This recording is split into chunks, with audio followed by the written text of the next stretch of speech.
Psalm 28, vers 1 tot en met vers 9. Hoor die woord van die Here. 'n Psalm van Dawid. Ek roep U aan, o Here, my rots, draai nie stil swygend van my af weg nie, sodat ek nie, as U teenoor my bly swyg, word soos die wat in die kuil neerdal nie. Hoor die stem van my smekinge as ek U aanroep om hulp, as ek my hande ophef na die binneste van U heiligdom. Ruk my nie weg saam met die goddelose en saam met die werkers van ongeregtigheid nie, want wat van vrede spreek met hulle naaste, maar daar is kwaad in hulle hart. Gee hulle na hulle dade en na die boosheid van hulle handelinge, gee hulle na die werk van hulle hande, vergeld hulle na hulle dade, omdat hulle nie let op die dade van die Here of die werk van sy hande nie, sal hy hulle afbreek en hulle nie bou nie. Geloof sy die Here, want hy het die stem van my smekinge gehoor. Die Here is my sterkte en my skild, op hom het my hart vertrou, en ek is gehelp. Daarom jubel my hart, en sal ek hom loof met my gesang. Die Here is 'n sterkte vir hulle, en hy is 'n vesting van verlossing vir sy gesalfde. Verlos U volk en seën U erfdeel, en wees vir hulle 'n herder, en dra hulle tot in ewigheid. Ons kernteks is vers 9, verlos U volk en seën U erfdeel, en wees vir hulle herder, en dra hulle tot in ewigheid. Die tema van ons boodskap, die Here het sy seun gestuur, om ons verlosser en herder te wees. Neem jou toevlug na hom. Die Here het sy seun gestuur om ons verlosser en herder te wees. Neem jou toevlug na hom.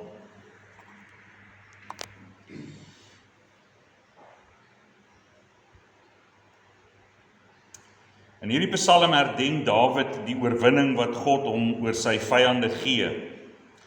Hy spreek daar die begeerte uit, en binne in die Psalm alreeds, asof dit in die middel van die skryf van die Psalm is, kom die oplossing, kom daar vir hom verligting. En so die oorwinning wat God oor Dawid se vyande gee, ook vir ons oor ons vyande gee, die nagmaal spreek vir ons van die oorwinning wat God oor sy vyande bewerk het, deur die dood en opstanding van sy seun. So van die oomblik van die sondeval af het ons die verbond wat God bekend gemaak het in die tuin van Eden, die moederbelofte, om die werk van die duiwel te verbreek. En die voortdurende vyandskap wat daar tussen die saad van die slang en die saad van die vrou sal wees, en in Christus word die werk van die bose verbreek. Alreeds, maar nog nie geheel en al nie. Want Romeine 16 vers 20, lank na die kruisiging, lank nadat Christus uit die dood opgestaan het, opgevaar het na die hemel, skryf Paulus aan die gemeente in Rome, en die God van vrede sal die Satan spoedig onder julle voete verbrysel. Die genade van ons Here Jesus Christus sy met julle. Amen. En so as ons dink in terme daarvan dat die alreeds plaasgevind het, waarom is Satan dan nog nie onder ons voete verbrysel nie? As die skrif dan sê dat Christus deur sy versoeningswerk aan die kruis en sy opstanding die bose oorwin het. Want ons het hierdie aspek van alreeds versoening, en dan is daar hierdie uitwerking wat nog vir ons in hierdie lewe en strek tot en met Christus se wederkoms, wanneer ons dan die verlossing van die liggaam sal beleef, wanneer ons 'n nuwe en verheerlikte liggaam sal ontvang. Christus het gesterf om die vyand te oorwin, en dit is deur sy dood dat ons voortgaan om die vyand te oorwin. Ons sal sê, maar bykans al sy apostels is doodgemaak. Hulle het nog steeds daardie stryd teen die vyand gehad. Dawid as sulks het in sy ouderdom op sy bed gelê en hy het sy asem uitgeblaas. Hy is nie op die slagveld dood nie, maar die groter Dawid het aan die kruis gesterf. En die disippels het bykans almal gesterf terwyl hulle besig was met die groot opdrag om heen te gaan en hierdie boodskap van verlossing dat Christus oor sy vyande triomfeer, hulle is doodgemaak. En as ons sien in die lig van Christus dat sy dood oorwinning bewerk het, dan beteken dit duidelik dat die dood self ook oorwinning is. Want watter groter swakheid is daar in die sterwe van 'n mens nie? En God het juis gekies wat swak is om die wat sterk is te beskaam. En so deur die evangelie kyk die Jode en die Grieke en hulle sê swakheid. Dis absolute swakheid. Maar dis die wyse waarop God versoening bewerk. En die vroeë kerk het dit opgemerk met die martelare wat doodgemaak is. En hulle het agtergekom hoe meer die kerk vervolg word, hoe meer mense doodgemaak is, hoe meer het die kerk gegroei. En dis waarom daardie gesegde dan gekom het, dat die martelare se bloed is die saad van die kerk. En so dood en opstanding is deel van die ontwerp van God. En Christelike weerstand teen die magte van die bose is deel van die stryd en deel van die oorwinning. En die stryd teen die vyande het dan in soveel gevalle beteken dat ook die wat hulle vyand, of die wat die Christene doodgemaak het, diep beïnvloed is en tot bekering gekom het. Soos die apostel Paulus self, wat goedkeuring gegee het aan die dood van Stefanus. En sodoende roep Dawid dan in hierdie psalm tot die Here, hy smeek tot die Here om verlossing van sy vyande, en sodoende sien ons dat ons in hierdie voorbeeld van Dawid moet wandel, maar met die regte perspektief dat vervolging en dood ook selfs deel is van die plan van God. As hy sy eie seun nie gespaar het nie, en hy het sy disippels nie gespaar nie, dan beteken oorwinning oor die vyand nie net 'n stil lewe waaroor ek agteroor sit en my nie hoef te bekommer nie, en God doen alles en ek het nie nodig om betrokke te wees by evangelisasie, betrokke te wees by die kerk, betrokke te wees by al die dinge wat die gemeente dan mee besig is nie. Dis nie wat dit beteken nie. Maar die Here wil ons ook in hierdie hele proses nader aan homself trek. Ons wil graag hê God moet ons verhoor. En ons het gesien dat Dawid waarsku teen ook die vyande wat naby is. En dat hulle met groot glimlag hom begroet, maar dolke het om dood en vernietiging te saai. En ons het gesien hoe Dawid bid dat hulle handelinge op hulle eie kop neerkom. So ons gaan vandag voort om te kyk hoe die bose geslag dan werksaam is, hoe hulle uitgeken kan word, en hoe Dawid ons lei op die weg tot aanbidding van God en dankbaarheid te bewys in die midde van stryd, terwyl God dan oorwinning oor ons vyande gee, soos hy dit beskik het, nie soos ons dit sien nie. En dit is ook wat ons tema vir ons aandui. Die Here het sy seun gestuur om ons verlosser en herder te wees. Neem jou toevlug na hom. Dawid het gesê, vers 4, gee hulle na hulle dade en die boosheid van hulle handelinge, gee hulle na die werk van hulle hande, vergeld hulle na hulle dade, omdat hulle nie let op die dade van die Here, of op die werk van sy hande nie, sal hy hulle afbreek en hulle nie bou nie. So hier is dit duidelik dat Dawid sê, wie is die bose? Hulle wys dit deur hulle handelinge, en hulle wys dit dat hulle nie let op wat God geskryf het nie, wat God gedoen het nie. Ons sien byvoorbeeld in die wildernis, Toe die Here sy volk uit Egipte land uitgelei het, die wildernis in, het hulle gesien hoe die Here die see oopmaak. Hulle gaan daardeur. Aan die ander kant het die Here sy gebooie by die berg gegee en hulle manna gegee en water uit die rots. Maar het dit hulle gekeer om te murmureer? Nee. En ons sien die vyande was onder die volk. En hulle het gesterf in die wildernis. En hulle liggame is gesaai daar in die wildernis. So ons moet besef dat die huigelaars is die vyande wat ons omring van naby, die nabykring. Van ver af, ander vyande, maar daar's ook vyande in die binnekring. Het hulle die dade van God gesien? Het Israel die dade van God gesien? Ja. Het dit hulle weerhou om te murmureer teen die Here? Nee. Terwyl Israel in die koelte van die vuurkolom of die wolkkolom was,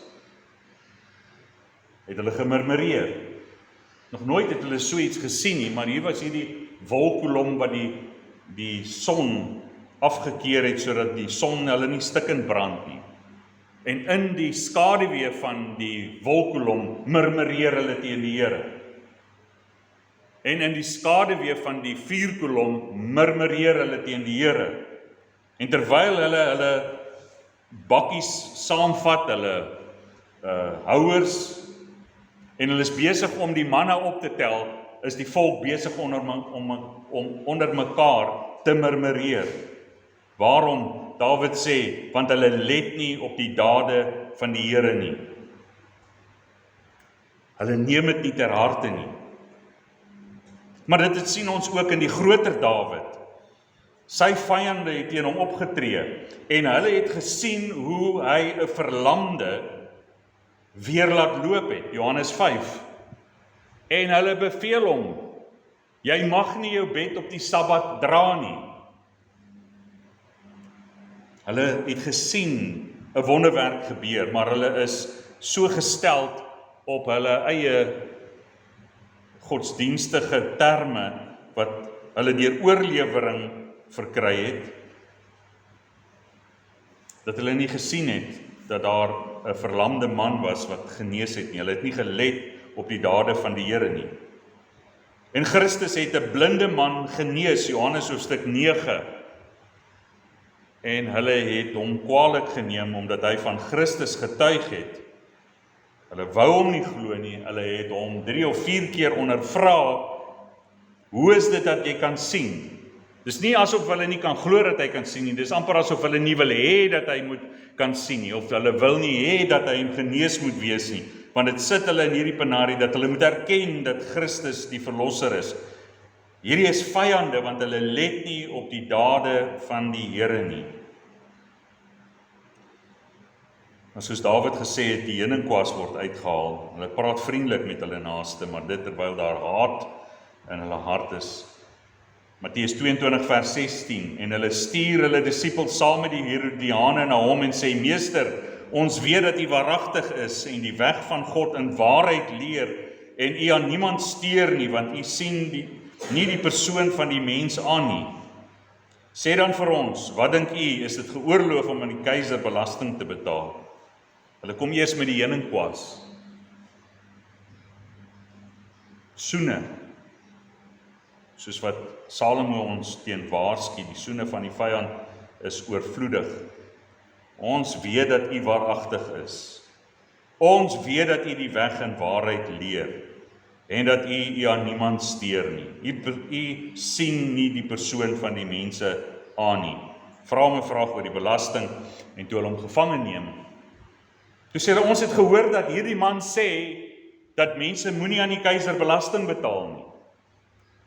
Leuns, Lukas 23 vers 2. Maar hulle kom met hierdie mooi woorde. O, hier is so wonderlik. U is die een wat u aan niemand steur nie. En sodoende kom hulle ware klere uit. Maar het Christus dan nie gebid en gevra vergewe hulle, want hulle weet nie wat hulle doen nie?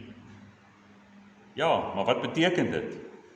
En Petrus 2 vers 23 sê vir ons, dit beteken dat hy dit oorgegee het aan hom wat regverdig oordeel.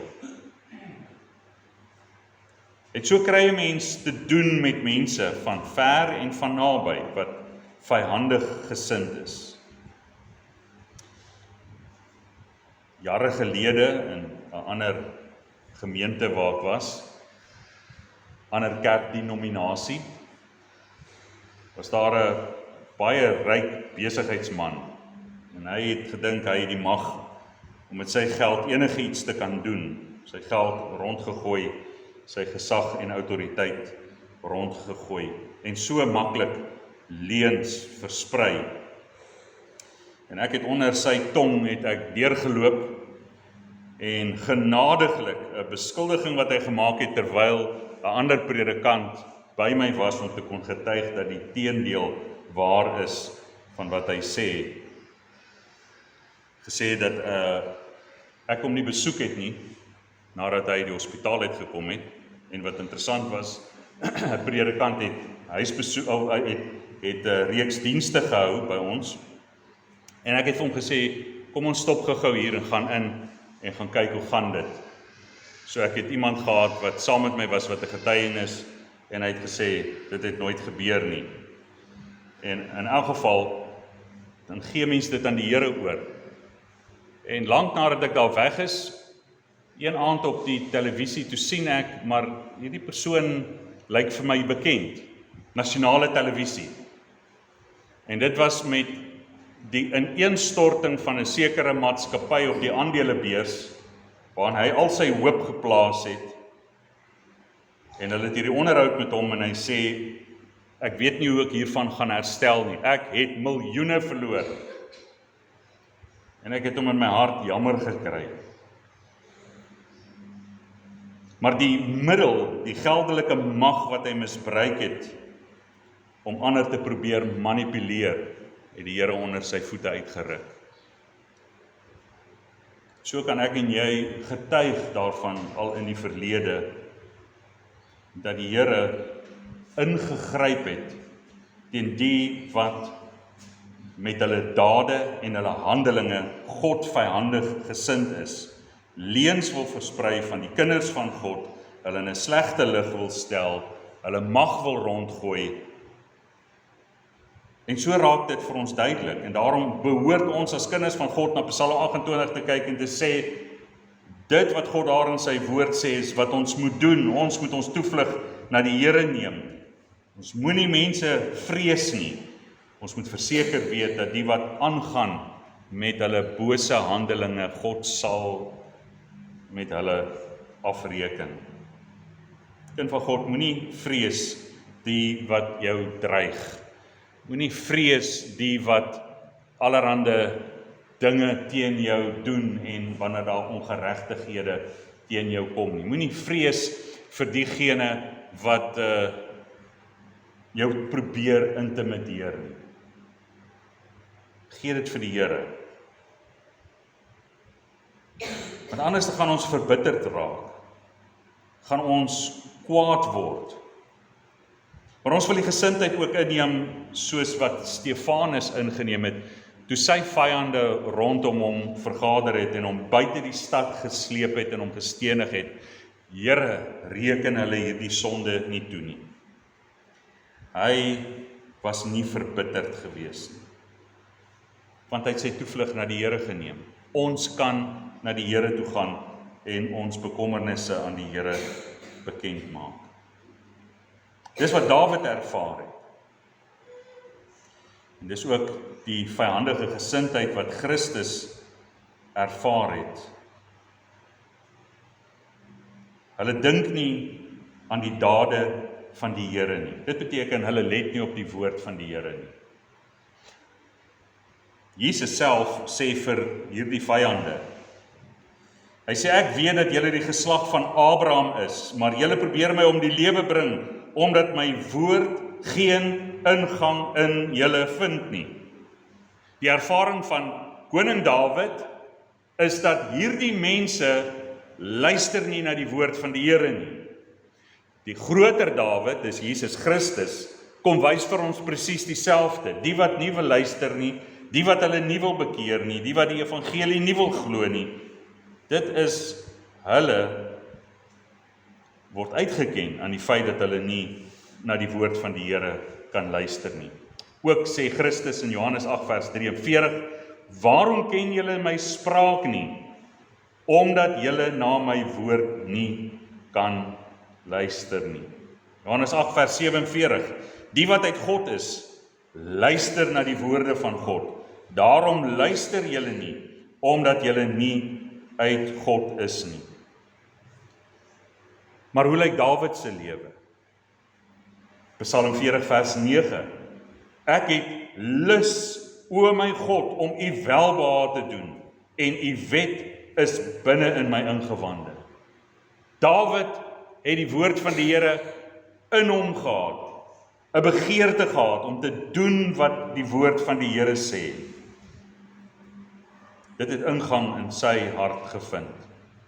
Omdat God deur sy gees ons as kinders van God se harte open vir die woord. Daarom begeer ons dat die woord van die Here in ons harte is. En om te doen, dis vir ons 'n welbehae, dis vir ons 'n vreugde om te doen wat die Here van ons in sy woord vereis. Daarom sal die Here hulle afbreek, die vyande afbreek en hulle nie bou nie. Vers 5. Die wat God se groot dade nie oordink nie en nie 'n behae in sy woord het nie en nie begeer om te doen wat hy sê nie, sal afgebreek word. Hoekom is dit vir ons bemoedigend om hierdie woorde te hoor? Want God verseker van sy kant af, hulle sal nie kan staande bly nie. Want ons het miskien iemand wat dreig, miskien is dit iemand wat jou baas is by die werk, en allerhande valse getuienisse gee en wat druk op jou uitoefen, of dit kan wees iemand wat vir jou werk, wat jou dreig, die oomblik as jy hulle berispe, dat hulle besig is om verkeerd te doen, as hulle besig is om jou goed te verniel. Hoe dit ook al sy, in verskeie opsigte sal ons belewennisse verskillend wees, maar ons kry diegene wat baie keer teen ons opstaan, en wat hatig is, en in wie die woord van God geen ingang vind nie. En dan raak ons bang, en dan is ons bekommerd oor wat gaan gebeur. Nogal interessant, ek het in hierdie week luister baie keer na business news, en dis nie 'n Christelike program nie, en daar's nie Christelike sprekers wat daar praat nie, dis besigheid, hulle praat oor die ekonomie.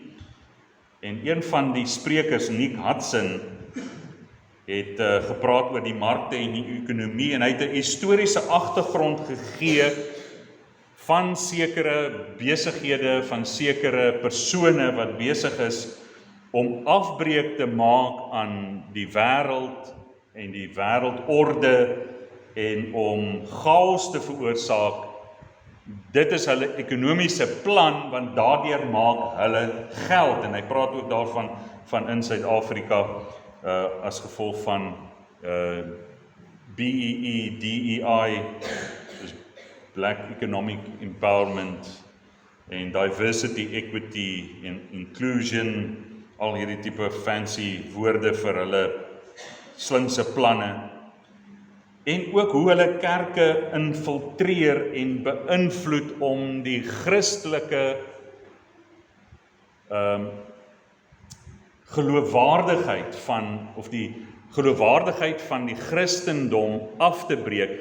Mense word fisies geld betaal om leuns te versprei, om dit af te breek. Ek sit en luister daarna en ek dink by myself, ewe skielik maak die bohaai in die media soveel sin, as daar agter die skerms geld gewissel word, agter die skerms, om kerke in 'n slegte lig te stel, om iets op te blaas, om dit verskriklik te laat lyk en te laat klink en te sê op die ou end, sien kerke kan nie vertrou word nie, Christene kan nie vertrou word nie. Kyk, dis wat die Christendom doen. Hulle daar's 'n strategiese, ekonomiese plan om hierdie dinge te doen. Dis nie wat ek sê, dis wat die besigheidsmense in die wêreld sê.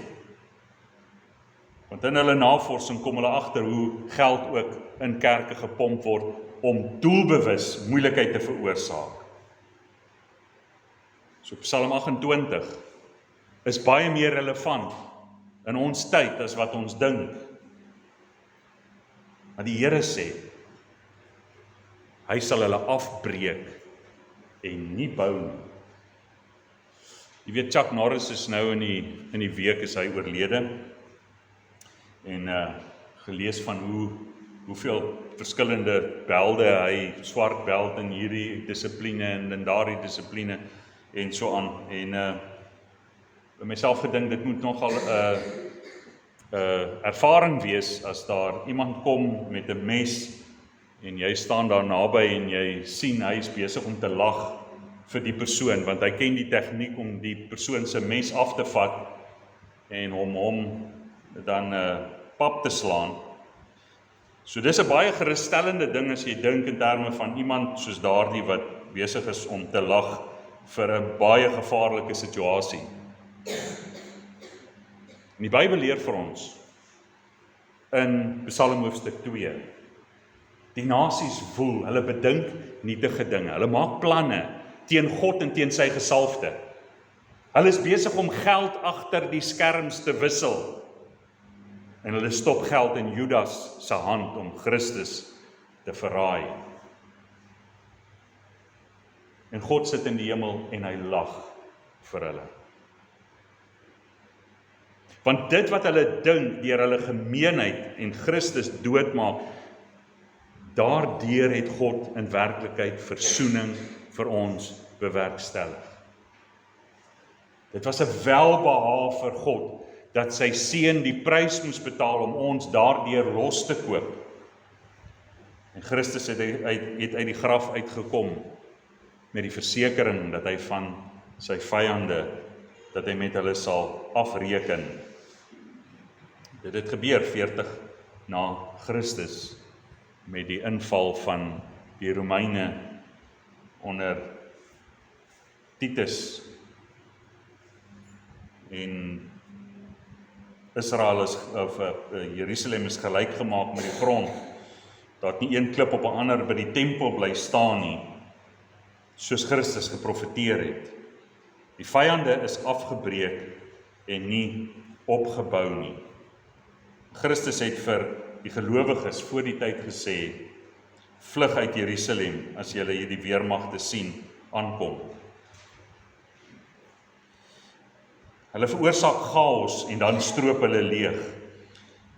En ek het 'n dokumentêr gesien waar die Southern Baptist Church deur gemeenheid van $13 miljoen valse beskuldigings van $13 miljoen gestroop is deur leuns en propaganda. So as jy dink kerke het nie vyande nie, dink weer. Kerke het vyande. Maar ons toevlug moet ons na die Here neem. En bid dat die Here hulle volgens hulle handelinge, hulle voortdurende ongeregtigheid sal oordeel. En wat die vyand nie besef nie, is dat God self is die bewaarder van Israel. Vers 7 tot 9. Die Here is my sterkte en my skild, op hom het my hart vertrou en ek is gehelp. Daarom jubel my hart en ek sal hom loof met my gesang. Die Here is 'n sterkte vir hulle en hy is 'n vesting van verlossing vir sy gesalfde.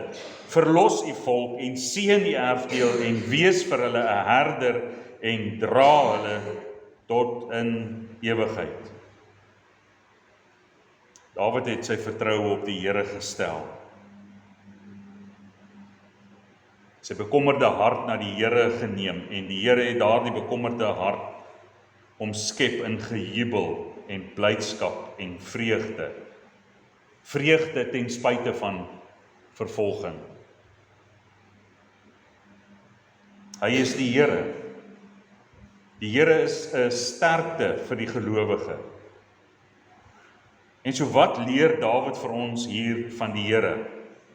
Hy is my skild, hy is my sterkte, hy is my hartsvertroue, hy is my helper, hy is my blydskap, hy is die voorwerp van my lof en aanbidding. En dan sê Dawid weer, hy is my sterkte, my vesting van verlossing, vir sy gesalfde.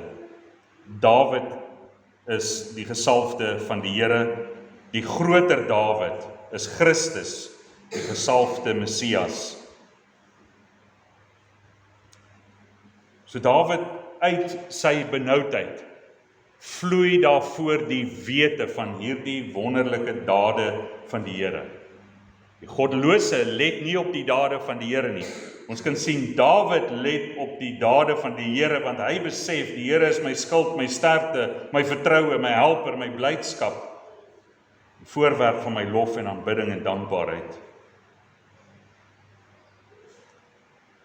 Maar terwyl Dawid dan getuig dat hy gehelp is, vers 7, ek is gehelp, sê hy nie net, wel ek is gehelp en my verlossing het gekom en sluit die psalm daar af nie.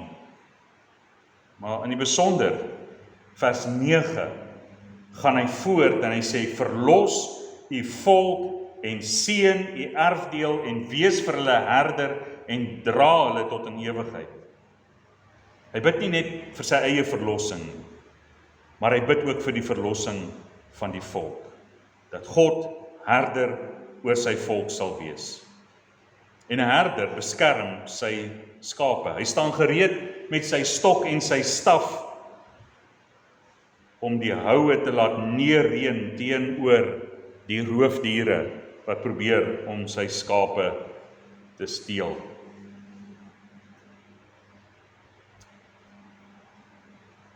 So leer die woord van die Here dan vir ons, dat die Here is vir ons 'n herder. Hy is die een wat ons bystaan. En dat ons nie moet vrees nie, selfs nie eens vir die dood en die graf nie, Hebreërs 2 vers 15. So kind van God, ons gaan nou saam sit aan die tafel van oorwinning.